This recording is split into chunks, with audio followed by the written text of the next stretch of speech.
This video is brought to you by Squarespace. A few months ago on the channel, we were loaned a mint-in-box copy of Mordheim. We unboxed it, assembled the miniatures, assembled the terrain, and since then I've been procrastinating on doing anything else with this box. Because essentially it's a bit of a collector's item, it doesn't belong to me, and I don't want to ruin it. But there comes a time in every miniature's life, even very old collectible miniatures, when it's time to get assembled, painted up, and deployed on the tabletop. So today we are finally going to paint up the human mercenary warband from the original Mordheim box set from 1999. Part 1. Assembly and basing. To begin, I attached some custom bases to the models. I made these back in January in our basing secrets videos if you're wondering how these were made. And because these bases are made of styrene sheets, I was even able to attach the models with plastic glue.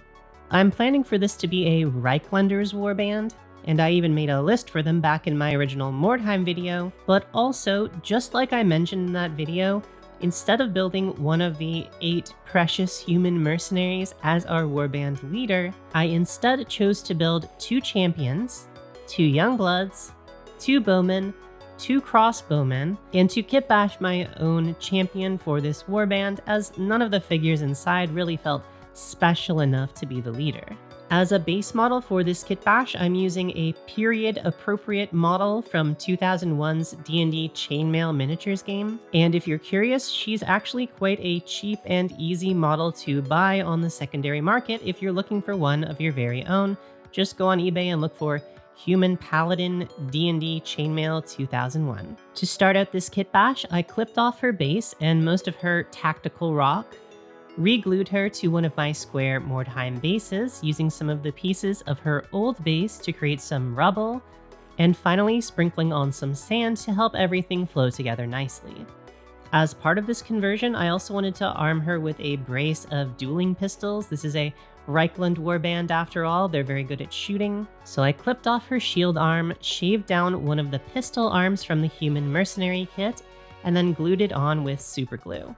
For the second pistol, I carved the hand off of the second pistol from the human mercenary sprue and glued it onto her hip, but it still didn't look quite natural, so I bent 2 tiny pieces of floral wire into loops to sort of look like tiny pieces of rope securing the pistol to her belt. And with all of our models finally based and assembled, it's time to start painting.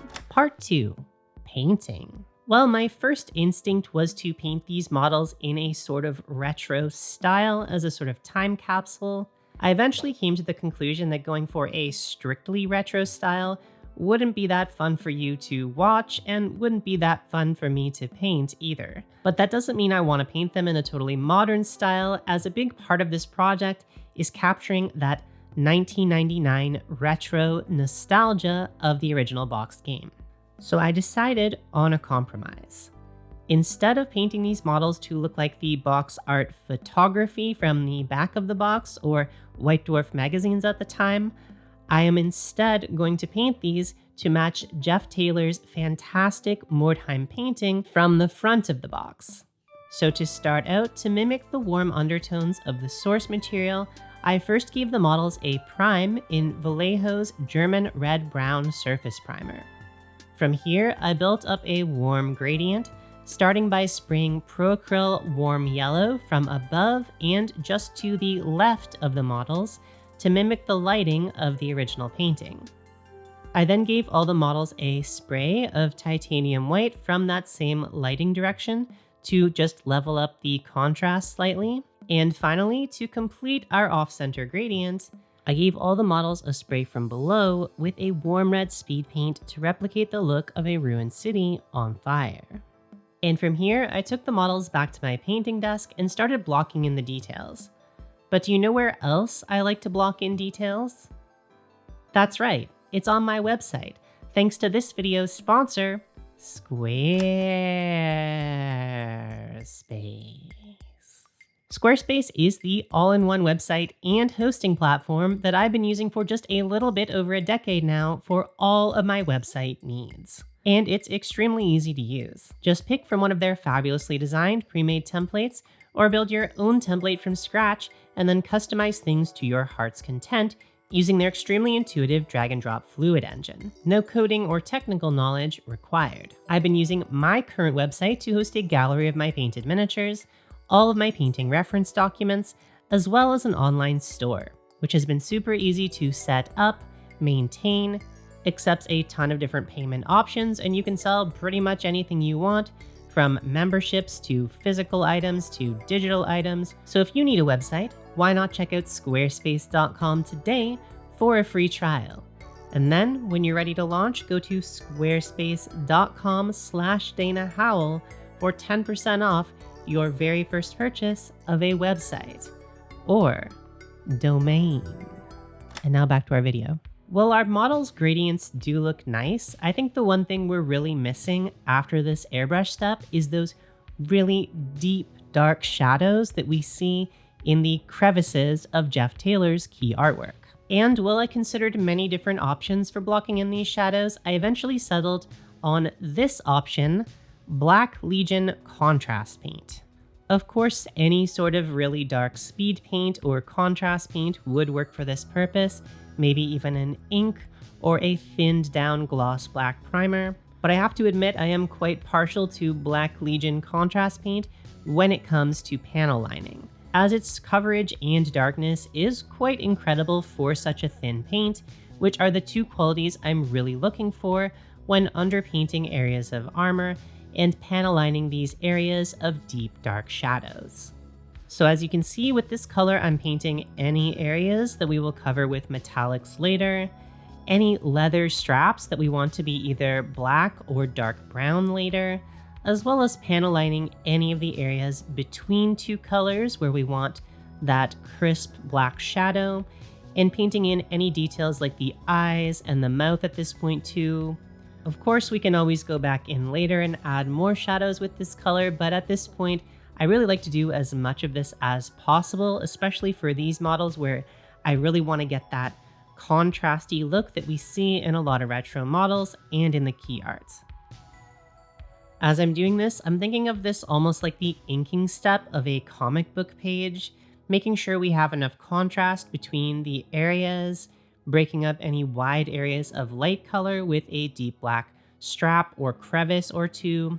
And once this is done, we can move on to step 5, metallics. One of the most striking elements of Jeff Taylor's Mordheim painting is the metallics. They're extremely reflective, and you can see that in the helmet and some of the armor, we even see a little bit of the firelight reflected. And while I was initially tempted to replicate this using non-metallic metals, I thought that wasn't really in line with the retro vibes of this project. So I ended up going with traditional metallics instead of non-metallic metals, but I do admit I did use a very non-period appropriate metallic paint for these models, and that is Vallejo Metal Color Gold.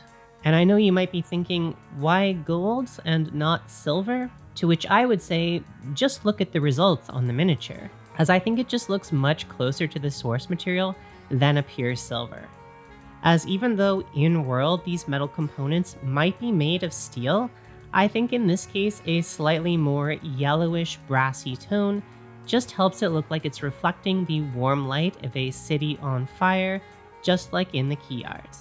And while I admit I did do a little bit of highlighting by mixing a little bit of metal color dull aluminum into the metal color gold, in most cases, I still think the gold looks just right, and you don't need much more than that for the metallics on these figures. Part 6, further highlights. While we are now at the stage when we could justify adding any colors we like to the models, I didn't want to be too hasty in ruining our perfect gradients. So instead of moving on to the basic colors, I instead spent a little bit of time adding highlights to the existing gradient using this color, Pro Acryl Tan Flesh.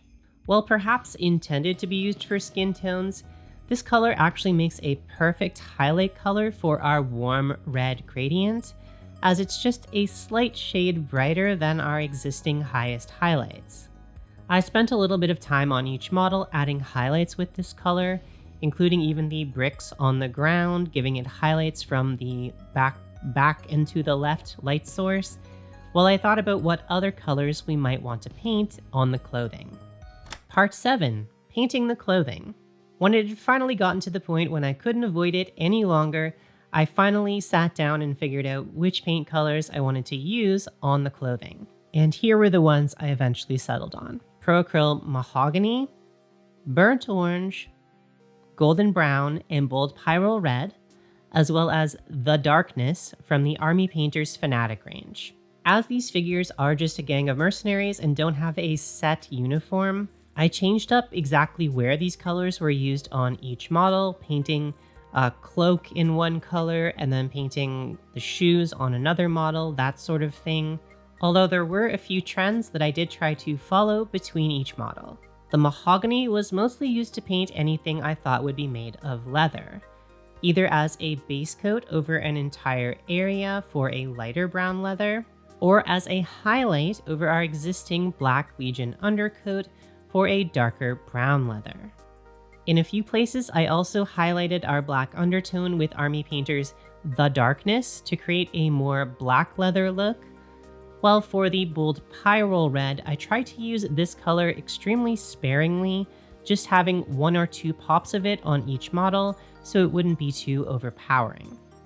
I also used this small set of colors to add highlights and shadows to the other colors in the set. For example, I often use the Golden Brown to highlight the Burnt Orange, and the Burnt Orange to highlight the Mahogany.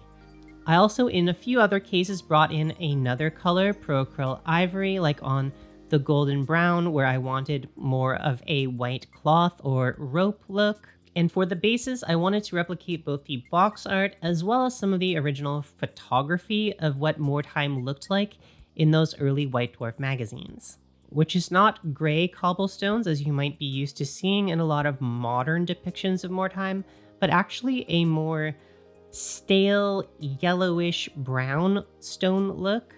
So to achieve this on the bases, I first used mahogany to shade the areas between the stones, and then I highlighted each stone from one side towards our light source using golden brown. For the skin on the models, a lot of the work was already done for me with the basic gradients and things, but in a few places I picked out details with tan flesh, burnt orange, mahogany, or any of those colors sort of mixed together in various amounts to flesh out the flesh tones a little bit more. To finish up, I added a final few details, such as using burnt orange to add some rust on weapons and armor, or maybe it's reflected firelight. And speaking of reflected firelight, I also glazed on a little bit of this warm yellow, really thinned down, to just add a little bit more interest to the models and to make them look a little bit more like the source material. And that's it. This is our very first Mordheim Warband, completely fully painted from the original starter set. I have to say it was a lot of fun to paint these. This is a very different palette that I'm used to painting in, and it was really fun to replicate a box art color scheme again. I used to do that a lot on this channel, and I miss doing that. As always, thank you so much to all of our wonderful patrons for supporting the channel. I couldn't do this without you, as well as to our YouTube members. Let me know which part of Mordheim you would like to see me paint next, whether that be the Skaven Warband, detailing and fleshing out some of the scenery, or perhaps a secret third option. And with that, I will see you in the next video.